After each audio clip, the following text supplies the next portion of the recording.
ఈరోజే inter results వచ్చినాయి.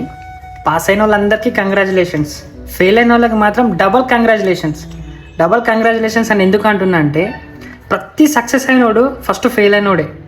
Fail అయిందని చెప్పేసి ఏం బాధపడద్దు, ఏం ఫరక్ పడదు. నన్ను అడిగితే మాత్రం ఫెయిల్ అయినంత మాత్రాన ఏదో కొంపలు మునిగిపోయినట్టు, ఏదో అడ్డమైన ఆలోచనలు అవన్నీ పెట్టుకోవడం వేస్ట్ అంటే వేస్ట్. అసలు ఒక 4-5 ఏళ్ళ తర్వాత నీ ఇంటర్ రిజల్ట్స్ అనేవి నథింగ్, అసలు ఏమిటి పనికిరావు. నన్ను అడిగితే ఎందుకు ఇట్లా అంటుందంటే, మ్యాక్సిమం ఇప్పుడున్న జనరేషన్లో ప్రతి ఒక్కడు చదివిన చదువు ఒకటి, చేస్తున్న పని ఒకటి అట్లుంది. సో నేనేం చెప్తున్నా అంటే, ఇంటర్ రిజల్ట్స్ అనేవి మన లైఫ్ని డిసైడ్ చేయదు. ప్రతి ఒక్కరికి చదువు అనేది అవసరం, కానీ సంపాదించడానికి చదివే కావాలంటే అది కరెక్ట్ కాదు. దిమాగ్ ఉంటే చాలు, సంపాదించాడు ఎట్లా సంపాదిస్తాడు, ఫెయిల్ అయినా సంపాదిస్తాడు, పాస్ అయినా సంపాదిస్తాడు.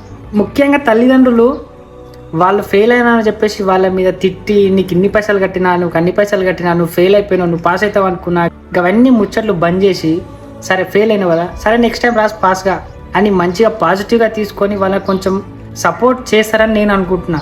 అంతేగాని పైసలు కట్టినంత మాత్రాన ఖచ్చితంగా పాస్ అవ్వాలి, నువ్వు ఫెయిల్ ఎట్లయినావు అని అవన్నీ వేస్ట్ అబ్బా. పేరెంట్స్ ఖచ్చితంగా అర్థం చేసుకోవాలి. మీ పిల్లల్ని మీరే అర్థం చేసుకోకపోతే ఇంకెవరు అర్థం చేసుకుంటారు? సో వాళ్ళు కంపల్సరీ పాస్ అవుతారు నెక్స్ట్ టైం, లేకుంటే మళ్ళీ నెక్స్ట్ టైం పాస్ అవుతారు. దాంట్లో ఏముంది?